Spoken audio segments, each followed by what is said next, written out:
Support for this episode of Judaism Unbound comes from the Oshman family JCC in Palo Alto, California, whose vision is to be the architects of the Jewish future. The Oshman family JCC empowers you to experience Jewish paths toward a life of joy, purpose, and meaning through innovative Jewish learning and wellness programs, community building, and initiatives to develop the next generation of Jewish leaders. Learn more at www.paloaltojcc.org. This is Judaism Unbound, episode 415, Rebbe Nachman's Lost Princess. Welcome back, everyone. I'm Dan Liebenson. And I'm Lex Rofberg.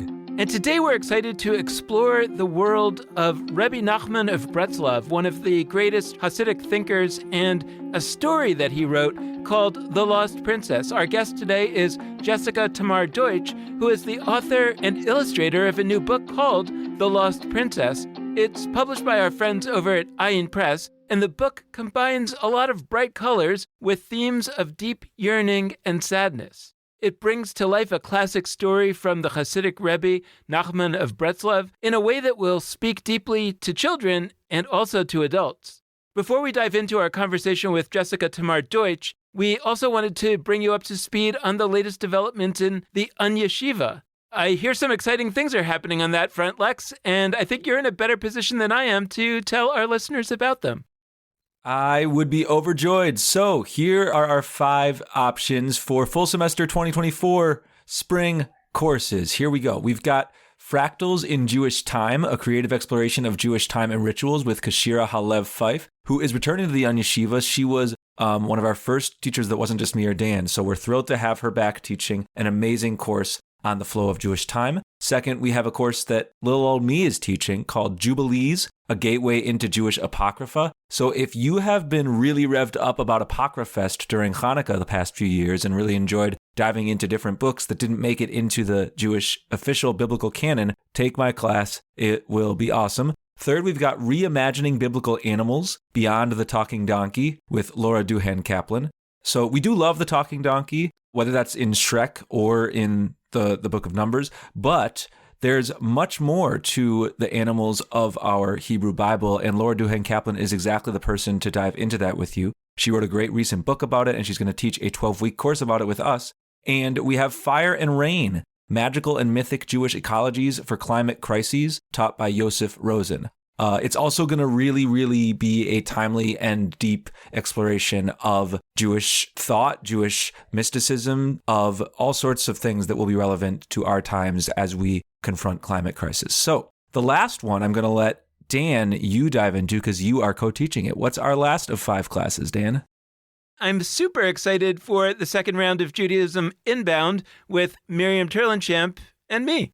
Our first crew of students was extremely awesome in that class, and now Miriam and I feel pretty confident about teaching an Intro to Judaism class, so there is now nothing that should hold you back from signing up. With that out of the way, let's go to our conversation with Jessica Tamar Deutsch. Just a few more words of introduction. In addition to being the author and illustrator of The Lost Princess, Jessica Tamar Deutsch is a New York-based visual artist. She has a BFA from Parsons, where she created her first book, The Illustrated Pirkei Avot, a graphic novel of Jewish ethics. Jessica Tamar Deutsch has participated in the Art Kibbutz residency program, the Laba Fellowship at the 14th Street Y, and she was included in the Jewish Week's 36 Under 36 in 2018. Jessica Tamar Deutsch is also a ketubah artist, which means she crafts marriage documents that also function as beautiful art pieces. And you can join her over 10,000 followers over at Instagram at Jessica_Tamar_Deutsch. Jessica Tamar Deutsch, welcome to Judaism Unbound. It's so great to have you. Thank you. I'm really happy to be here. Well, we met in person for the first time a few weeks ago, and I remember when I ran into you, I said, oh, I'm really excited to have you on the podcast, but also your previous book on Pirkei Avot is my go-to Bar Mitzvah gift for kids that I know that are having their Bar Mitzvah. I'm wondering if we can start by talking a little bit about your newest book, The Lost Princess. Who do you imagine is going to be reading this book? Who do you imagine is going to be giving this book to whom? What do you see as its place in the landscape of Jewish book reading and giving? Well, first, Dan, I would like to sincerely thank you for buying my illustrated Pirkei Avot as a B Mitzvah gift. It really is touching to know that, yeah, people are buying it and want to pay money for this book that I made. Thank you very much for that. For this book, it appears and presents itself as a children's book because it's a picture book. It's maybe 30 something pages, so relatively short. But this story also will really appeal to adults who have this soft spot for Rebbe Nachman stories. And the way it's written is pretty similar to the original text and story, just some small changes in the language. So I really hope that adults also feel connected to it and drawn to it. That's my hope. So it's funny when we talk about a story that's, I don't know, 300, maybe 200 something years old. It's hard to talk about spoilers, but I want to be careful not to spoil the story more than you feel comfortable with. So I'm wondering if you can give our listeners a little bit of a sense of what this story is, what it's about, but also like, what's it really about? And anything else that you want to share in terms of what drew you to wanting to tell this particular story in a new way. Rebbe Nachman is this mystical Hasidic teacher, and he's a part of the, direct lineage of the person who founded the Hasidic movement, the Baal Shem Tov.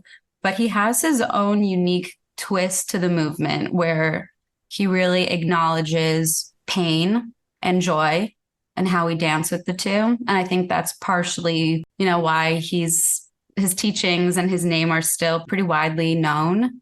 And the story is about a princess who is lost, but actually banished from the kingdom. And her father, the king, regrets banishing her almost immediately. The king's assistant, the viceroy, he decides, I'm going to take on this mission of finding her. So the story is essentially about all the kind of mini journeys that he goes on to finding her. And this doesn't feel like a spoiler because the point of the book is that we know he finds her ultimately, but we don't know how. So it's about the effort and it's about his yearning to free her and the power of yearning and the power of crying and wanting to get, to the completion of a goal. So that's in a nutshell what it's about. And we meet a lot of interesting characters and magical lands along the way. So yeah, there's a lot of really beautiful, mystical, strange details that draw people to this story in particular. It's funny, when I initially started making art about this book, it didn't initially start with the book. I was making these really abstract paintings about little moments in the story. And when I would tell people I'm working on a series of Lost Princess paintings, I would pretty often get this kind of reaction of, oh my gosh, that's my Rebbe Nachman story. I love that story. It was cool to see that it lives in a lot of people's heads still. So let's get a little bit more into the characters. These are characters that seem to be symbols, and they're also like characters. And I think in your book, they come through mostly as characters. We don't get the spark notes of, this character has been interpreted as standing for this idea in mysticism. And I actually like that. I think that the commentary can throw us into all sorts of predetermined interpretive places. And the power of engaging with stories is that we get to decide the interpretations. But what I want to name is, in a sense, the protagonist of this story is the princess, the lost princess. She's in the title. But she's mostly acted upon and searched for. You talk about that in a note at the end. This is not just my original thought. Part of the influence of making the story is the fact that she doesn't really get to have her own voice fully. And so I'd love to hear from you about these characters, but especially about her, because I'm grateful, especially through the illustrations, that she gains a little bit more of a voice, but you made some conscious choices with how you illustrated, where she's still actually not fully embodied in many ways. She's like an eye. She's like a human eye. And so tell us about these characters here. And honestly, from our perspective, you can spoil as much as you want if you'd prefer not to. But A, it's a couple 100 years old of a story. And B, like you said, it's not about where it goes. It's about the process of engaging with it. Yeah, so I guess I'll start with the princess. Yeah, I've been for a while depicting the princess as this floating eye shape. And in the story, we are first introduced to her when she's present before her banishment. She's this pencil black outline of an eye with these nice eyelashes. Then, once she's banished, she becomes part of the background in a bunch of scenes because I think within the story, part of the journey is finding hints of her. And even though she's sort of the protagonist, she's not exactly the main character of her story. And I think you'd really have to change a lot of the writing to really give her that kind of weight. I couldn't help but, compare her to the way God is depicted in the Purim story, where we have Queen Esther. Her name literally means hidden, and God isn't mentioned, but we give God the credit for being the puppeteer behind the story and moving everything around. So I think with the Lost Princess, I wanted to give her that power of sort of moving everything around and placing all the roadblocks, the evil kingdom and the giants and the strange desert. So I end up depicting her as this, she keeps the shape of this outline of an eye, but it's filled in with flat color. So it sort of blends in with the background. And I'm still trying to figure out why it excites me so much to paint her in that way and draw her in that way. I'm sitting next to like a stack of paintings that I haven't really done much with about that story. And yeah, she's present in that sort of way. And then with the Viceroy, he's this very simple outline of kind of looks like a gingerbread cookie. And I do that with a lot of characters. I make a lot of my work very simple when it comes to making characters and not too specific. There's this idea with making cartoon and comic art that the simpler and less detailed you make the character, the easier it is for the reader to, throw themselves into the main character and see themselves through the journey. So I really wanted that. Yeah, and just to the listeners, show notes is going to have some episodes that talk about that, including one with Liana Fink. Take a look at the show notes for more on that. Yeah, I mean, I learned that from Understanding Comics by Scott McCloud. Yeah, I hate to admit it, but that's like the one thing I remember learning in school in like these design theory classes. That's like the one thing that really stuck with me. This was really different than a lot of other projects that I've done, specifically the illustrated Pirkei Avot book. That book was full of bearded floating people and the way people relate also to Rebbe Nachman and Breslov Chassidut. At least, in the past, I'm not sure exactly when this movement started of people painting vans and listening to like trance music. And there just being this whole brand identity to that movement. It's really striking. So I decided to kind of let that spirit also inform a lot of the books. So we have these magical giants that the princess meets, and the giants, they control different parts of nature. So there's this giant who controls the wind. There's this other giant, I think he's my favorite one, but he's this giant pink Grateful Dead bear. And I just feel like people who are like, into that and are deadheads will just be like, this is so fun. Just little surprises are really delightful. I've never really given myself this much liberty to play with the story. It felt like we need to go far out here. I wonder when you're writing a book or you're illustrating a book like this is a book that certainly from my experience, it was like, I read it multiple times because, and by the way, I'm grateful that it's a short book because there's a lot of books that I feel like I need to read multiple times and then they're really long and I'm like, forget it. But sometimes there's a book and you read it and then you realize, oh my gosh, there were all these layers that I missed because I was thinking that all of these adventures that the Viceroy is having are going to ultimately lead to some mega adventure where he finally releases the princess. And as you were saying, we don't really get that. It says, and by the way, she was released. And then you're like, oh, this book was not about what I thought it was about. And then you kind of get to the author's note, and then you kind of explain some of the symbolism, and then you go back and read it again, and you get layers of experience that way. And I'm wondering if that's very intentional as the way that you construct the book, or how do you think about, especially for a story like this with kind of mystical overtones, how do you think about the experience that you hope the reader will engage in as they take the book in? Yeah, it was kind of funny. The first time the people on my publishing team, he hadn't ever read the story before. And it was my first draft with all the images. And I saw him reading it. And then he got to the end and he was just like, wait, what? This is it? You totally dropped me. Like I just fell on the floor. What is this? And then another member on the team was like, what a perfect reaction. These stories are made to wake us up.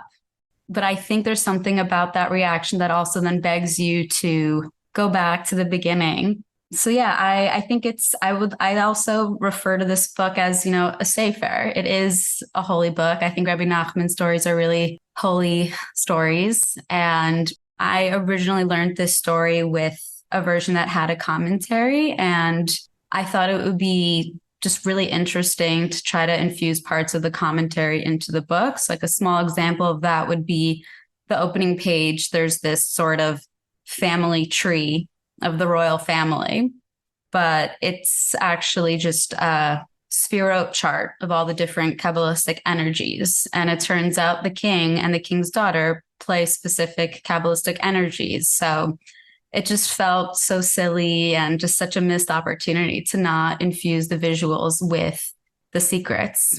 So I love the idea of it also kind of being a book that just sort of lives on a coffee table for a bit, and you flip it open one day to one page and you notice something, and the next day something else. You could read one page at a time and like that be it. That'd be enough for a while. Yeah, I'm pretty convinced of the following. There's oral Torah. That's a genre of thing that people have heard of sometimes, which is to say Jewish texts that were transmitted initially through talking out loud, spoken Torah. Then there's a genre known as written Torah. And I'm pretty convinced that it's a worse Jewish world than it should be as long as we don't have a genre that is recognized that we think of as visual Torah. Like there should be oral Torah, written Torah, visual Torah. Like to me, it just feels like seriously, clearly a problem that all of the things we've marked as most holy. I love what you said about this being a sefer, this being a sacred text. When we talk about sefers, by and large, which is to say like books that are treated as canonical, as having some kind of authority in Jewish life, by and large, they're books of words that do not have illustrations. And because you're an illustrator, you seem like a prime person to talk to about like, I could ask you, what's cool about illustration? That's part of what I'm asking, like what does illustration bring? But I want to phrase it more urgently. What is the huge gap in Jewish life in need of, and look, if you think it's less of a problem than I do, you can say that, but like, I think it's a huge problem. What is the huge gap in Jewish life that we're facing as long as we see illustrated books, which we often segment them, like you said, as being for kids and not being for adults, which is tragic. I think that's changing as more and more adult, whether it's adult cartoons on Netflix or whether it's adult graphic novels, or like, I think that's changing, but it's still kind of a thing. What's kind of the marching orders of the Jewish collective on the front of making illustrated Torah more of a thing? And what's even the terminology? Like, is it visual Torah? Is it illustrated Torah? Like, how do we begin to conceptualize this? Because if I look at your work, what feels like your intervention is like, we need there to be an illustrated version of Pirkei Avot. We need there to be an illustrated version of Rebbe Nachman's stories. Here's an example, everyone. Let's do more. I'd love to hear if that's kind of what's undergirding this. Yeah, no, there's a lot I really love about that question and that real concern. In addition to being a Rebbe Nachman stan, I'm also a Reb Zalman Schachter Shlomi fangirl. So he was the founder of the Jewish Renewal Movement. He lived the idea of Judaism being alive. And what I mean by that is that things that are living grow, and all things that are growing are changing. That's a fear a lot of people have. I feel connected to a lot of different types of communities of practice, whether it's Orthodox, renewal, conservative. And I love being connected to different practices and sort of combining it to be my own experience and expression of Judaism. Yeah, it was really after learning about him and going in this little rabbit hole of reading his teachings. And I think some people see adding to Jewish practice as some sort of a threat and not respecting it. But the way Zalman sort of sees it and how I understood his teaching was that like that's a real relationship. And that's treating spirituality as actually alive and keeping it alive by allowing it to grow.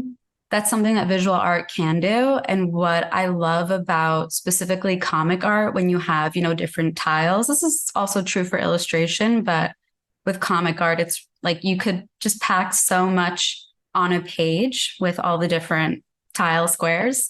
And you can have people from all different time periods existing on an 8.5 by 11 piece of paper. Like, how magic is that?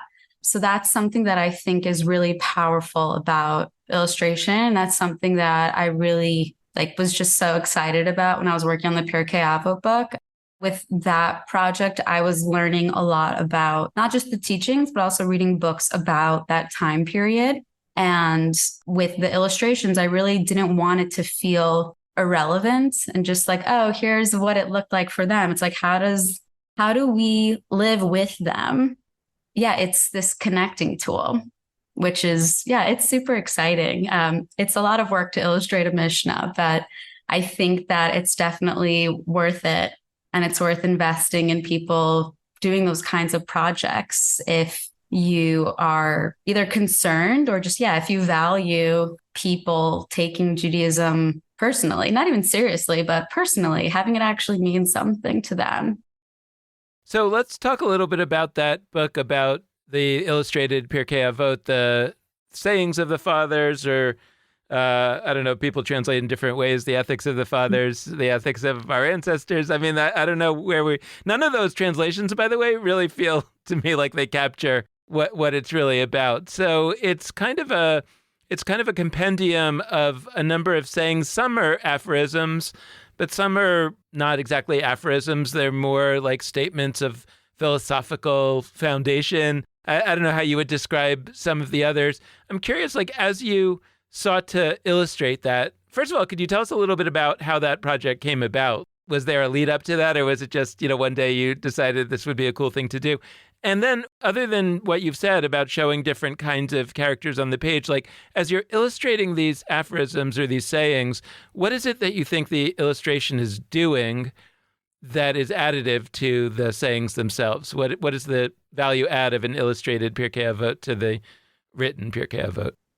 Oh yeah, first, I'm wondering if you ever heard of someone trying to say that Pirkei Avot could also be primary teachings.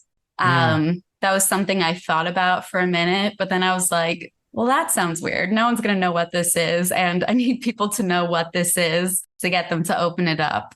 Or foundational teachings, maybe. Yeah. Just the word av can also be, I think, just important. I'm not exact, something like that, but doesn't just have to be father. Yeah. Foundation. There's things in which it's I don't know how it's the top of a category from which other things flow, like av. It's like a parent, but in more of a feminine way, honestly, even though av is father, it's like a source or foundational. Yeah. Hebrew is fun like that. The process with it was actually kind of similar in a way to how I ended up making this Lost Princess book. I was learning Mishnah, and it was the first time in my life where I was learning it, and I was just so jazzed about it. And I was like, this is amazing. This is the best thing ever. And I was in school at Parsons doing my illustration major, but I initially started to just illustrate these teachings in without the text. I showed that in Jerusalem at this group show, their first biennial, which was really neat to see people just walk up to the teachings and know what they were. Because a lot of people in religious schools there, they memorize that book. So that was pretty cool to see.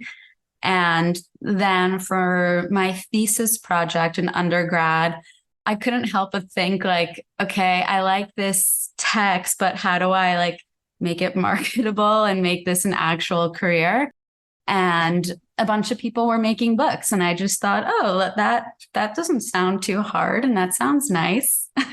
4 years later, I'm making this abstract kind of work about it. And I'm trying to be practical about it. And I want to share it with people. And I think making books is one of the easiest ways to share ideas with people. So in a nutshell, that was the process. So continuing on my agitational must-fix Jewish world set of missions, you've set the tone. You're not the only one. I don't want to pose it as if you're the only one in the world that has illustrated classical Jewish texts. You're one of a small crew, and I want that crew to grow. And so I actually think that there's people out there listening right now who potentially could be part of that crew. And so I'm speaking partially to them, but I'm curious for your wisdom on like how you underwent the exercise of like looking at Jewish tradition. Like you seem like somebody who knows a lot of stories from a lot of different eras, from Torah, from Talmud, from Rebbe Nachman, from whoever in between. And like you had some kind of decision-making process where you chose these. I mean, it might have been backdoor, right? It might have been that you liked this story and then you decided to illustrate it, as opposed to like, what's the best story in Jewish tradition? How do I then illustrate it? But I'm kind of curious, like, what are the kinds of stories that should have illustrated versions that don't yet? When I think of the stories that do, I mean, much love to Bim Bam, the now defunct video making project that made amazing animated videos, short videos for every single Torah portion. They covered, I mean, I think they're good enough, those videos, that like I see the Torah portions as like, we've gotten a solid start there. It's not that we can't do more. Pirkei Avot, we have the illustrated Pirkei Avot. There's scattered people who have done that with some other stories from the Talmud. I think there's less people looking at like legal parts and illustrating them. I actually think some of those would be hilarious. But like, how might folks out there, whether it's your style specifically, but how might folks generally navigate Jewish tradition and find like, oh, this is actually a story that's poised to be in visual form, and then go and do it? Like, what does that look like? And maybe to the extent you've thought about this, what are some examples of like what you might seek to illustrate next? Okay, well, I have this big idea that if someone could do before me, that would actually be awesome because it sounds like a lot of work. Yeah, I would love to also, beyond making books, I've been having this itch to make something that is performed. Yeah, I've been trying to workshop this idea of making a Breslov circus.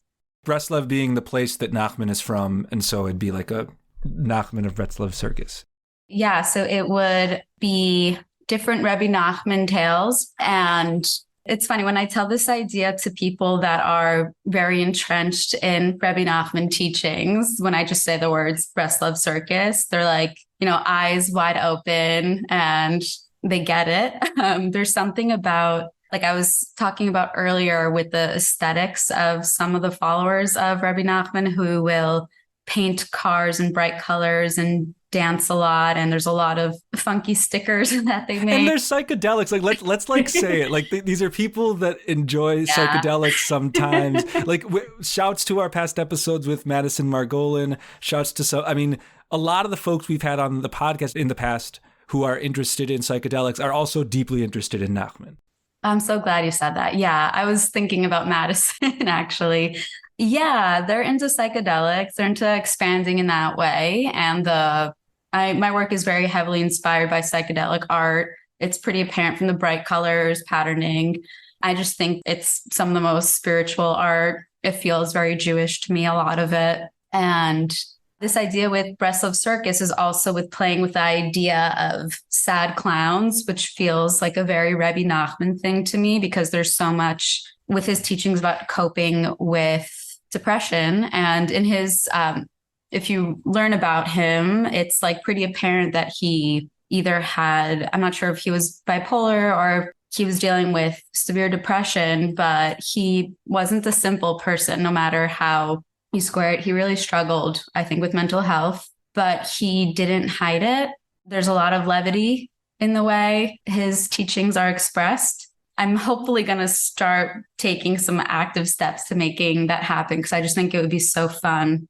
And I was recently listening to your episode with Miriam Ansvin, who does these really funny, kind of spiffy TikTok videos about the Talmud and the page of Talmud she's learning every day to participate in the Daf Yomi experience of learning every page of the Talmud. And as someone who hasn't learned every page of the Talmud, but enough to know that a lot of it is dense and also like weird behavior as well. I think, she's through just retelling what she's learning. It's totally a performance also. I think that she's an example of illustrating these teachings for people, through her expressions and by just speaking in a very like TikTok fun way. I think there's a lot of beauty in that. It's a really fun idea. It's also like this crazy endurance project of sticking with this thing for like, I think, is it 7 or 6 years? 7.5. Yeah. So I'd say she is the example of really, trying to illustrate that stuff that you wouldn't necessarily think should be or like has the potential to make good art. How did you come to these Nachman stories or the larger milieu of them, these sort of mystical or Hasidic ideas? I'm asking partly just because it's interesting. I'd love to hear the story of how you traveled through the world and found these things, but also thinking about our listeners who might read your story and say, I'm intrigued. Tell me more. Where do I find this stuff? What's it all about? Gosh, I wish I had like a better, bigger story. Like I was traveling through, like India and found this book in an ashram, but it's really just like, I think a rabbi suggested I read it in college. And it became one of those books that just, would travel with me everywhere. Whenever I'd be moving from one apartment to another, I would have this little crate of like my books, some of them being sacred Jewish Sfarim books and some just being picture books or magazines that I find deeply inspiring. Yeah, it was just something that became a part of me, like we all have these objects that feel like when they're not with us, like we're missing a limb in a way. Yeah, I lent someone my Likutei Moharan, which is like a book of Rebbe Nachman teachings. And that was one of those books. And for months, I just felt this like deep sorrow when she told me she lent it to someone and like can't remember who. But I didn't want to be a huge baby about it and be like, I need you to find that book for me to be okay. But yeah, I guess the way I relate to these stories is kind of the way some people relate to the Torah, where it's one of those books where, you come back to every week and, there's something new for each time, for each week, each Torah portion, and each year that we grow older, we relate to it differently. I'm not really such a Torah person, but I find that with these Rebbe Nachman stories, I have that kind of relationship with that. There's something just always very satisfying and insightful about my experience with reading these stories. I really want to circle back around to this theme of how Nachman sits with the pain and the joy, and he interweaves them, and it's very clear in his writings. I mean, what's so interesting is I look out at the Jewish ecosystem now, and like, there's people, and this is like one of, I think, the best things happening in Jewish life right now. I think there's a lot of people actively seeking out Jewish texts and traditions and rituals that tie into questions of mental health. I'm thrilled about that. We talk about lots of things that aren't happening in Jewish life and that we need to. I actually think that is starting to happen in a lot of different circles, and I'm thrilled about it. I think part of why, if I were to diagnose why Rebbe Nachman seems to be stocks rising the last few years, I think that's a really big reason. We could talk about the psychedelics and but I actually, and it interweaves with that, right? But I think that the ways in which it's not hidden. It's not like we have to notice, there's this textual thing where Moses is heavy of tongue and maybe that means that he has some kind of speech impediment. No, this is he's very clearly wrestling with depression. I mean, people we can't interview the guy, we can't diagnose him, but like people think about him as having similarities to people with different kinds of mental health conditions. And I think it's amazing both in and of itself, right? I think it's great that Nachman's work can play that role. And I also think it's a model. It's a model for how we should be. We should be thinking about pressing important topics in our world today that have not been on all of our consciousness for all that long. I mean, I wish that psychological health had been on our collective radar in a deep way for a long time, but I don't think it has. I think we should be taking the step of, okay, there probably is something in Jewish tradition about this. Let's find it. Let's put it into forms that people can engage with and even that kids can engage with. Like that's where your book really takes a next step. Because I think by and large, the Nachman conversations and communities I have seen, especially because they're around psychedelics sometimes, they haven't been so kid-oriented. And that's not a critique of them. Not everything has to be for kids. But what's powerful about your book is that it feels like it's a gateway into an important set of conversations that a lot of us wish we did have as kids. I mean, this does open up questions about joy and pain and longing and yearning. All of that's in play. And I guess what I'm curious about is, in your work illustrating, is that something you've tried to like really actively focus on, is like how this gets channeled into whether it's mental health in this case or other types of topics? Is that part of how you go about navigating the Jewish illustrative choices, if that's a word, that you make? Or do you really, I mean, I get what you said before, that you mostly you try to follow what you're passionate about. But to the extent there's like a method here, I'm trying to identify one. Am I onto something that it might be that we try to find things like pressing contemporary conversations as a starting point for where we go next with our illustrated work? Yeah, I think what's interesting about the creative process is usually like midway through a project or towards the end, it becomes clear like why it felt so important to do this. I think with this story, initially it was also, it's the first story in the book that I have. So I think I would come to it a lot just because it was the first tale. I had an extensive chavruta study partner for this story. So it was hard for me to move on to the next story. I felt this need to come back to it for something. And then I think after sitting with it for 2 years working on this project, I slowly realized like actually how tragic the story is. On a surface level, it's very joyous, but there's also so much crying in the book. I wanted to think about how to illustrate tears as this important human experience and not something to be ashamed of. The tears almost become a character in a way now that I think about it. One of the first things the very first time I sat to work on this book, I impulsively made the tears rainbow. And that was the one thing that I really stuck with visually from beginning to end. I'm hoping that either adults or children sit with that and are initially, thrown off by the tears being rainbow. And it's, asking the question of why would they be illustrated in this way? I can't decide if I want to really make a guide to reading this book. I made one for the Pirkei Avot book, but this book feels a little different. There's something in a way more subtle about the mysteries and the teachings. But there is so much sadness in the book. And there's no shying away from that with this story. I am really grateful that we're experiencing an opening, I think, in a lot of Jewish communities to just being real about how hard life is, how common depression is. And Rebbe Nachman Torah is like a real, it's not the full answer, but it's really not even sympathetic. It's real about that. And I think that honesty is really moving to people. It's interesting when you think of a piece of art, and I think I'm asking you this question as an artist and as a person and as a commentator in a sense. It's saying when there's a piece of art, and I'm calling Rebbe Nachman's stories art, then the response to that art seems to be two possibilities. One that I think of as a commentator who or maybe a critic, who sort of interprets the art for you and tells you what it's supposed to be telling you. And then there's an artist who makes another piece of art in conversation with that art.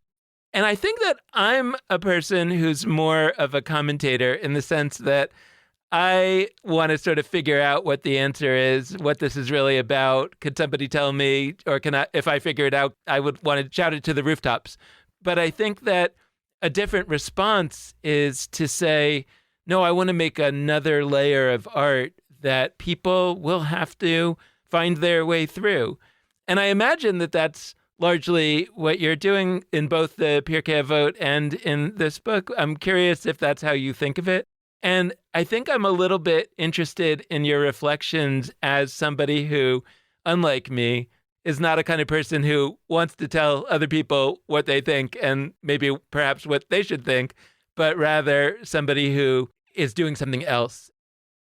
There's something that I find really difficult with explaining kind of my artist statement. And I think a lot of artists feel that way. You know, when you're in your work, it's sometimes easier to have the people who are viewing it explain it. But when I'm in my work, it could be a very quiet process in the sense that, you know, it's just me. I'm in my little art cave, so to speak, and I'm not using my speaking voice. You know, it's something that I'm using my visual art to relay a message. So there's something, I guess, that's, you know, it's a different kind of process than like you were saying with the way you two share your ideas, which is there's something faster about it, which is also very effective and necessary, because it's a little difficult to just sit and read books all day, you know, to get ideas across. But I guess there's something that I appreciate about making something that people will linger in, whether it's creating a book or arranging space that people will get a little lost in. I guess there's the effect, like the emotional or like tactile effect that I want people to have with my work. And then there's, you know, like the idea of it.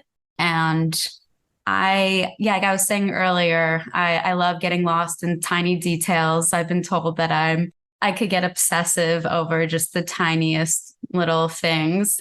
So yeah, I want people to take the time to take that in. And I think I really, as someone who, you know, part of my title for the most part isn't just visual artist, but it's Jewish visual artist that very often gets thrown in there. So that makes me also think like I want people to have, or I want to encourage people to have a personal relationship with their spirituality, whatever that might be. And not that I'm like, take on my experience, but enjoy my experience, connect to it, rainbow tear cry with it, whatever. But yeah, have your own unique experience. And that's the feeling that I'm also hoping to get from it, I guess. Yeah, making it my own and feeling alive. Thank you so much, Jessica, for joining us. This has been a fantastic conversation. Thank you. This was really fun. This was a really good time. I really appreciate you having me. Thank you.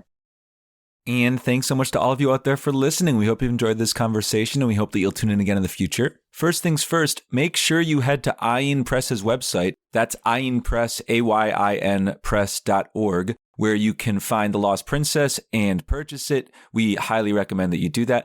Also, we, of course, want you to go to our website, judaismunbound.com/classes, where you can register for any of our amazing options for full semester courses beginning in mid-late February. So don't miss out on those. We've got amazing options that I mentioned at the top of the episode. If you were zoned out at that point, scroll on back to the first couple minutes, listen to our 5 awesome course options, and head to judaismunbound.com/classes to learn more and register yourself. We have financial aid available, and we really hope that you will sign up to participate in the Onion Yeshiva. Also, we love when listeners are in touch with any comments or questions that you have. You can be in touch via our Facebook, Twitter, or Instagram pages. All of those are at Judaism Unbound for our handles. There's our website, judaismunbound.com, that you can check out, where there are show notes for this episode and all of our other episodes, all sorts of other resources you can learn from. And you can email us at dan@judaismunbound.com or lex@judaismunbound.com. We also are really, really grateful if you are able to support us financially on either a monthly recurring basis or just as a one-time gift, which you can do via judaismunbound.com/donate. So thank you so much for listening. And with that, this has been Judaism Unbound.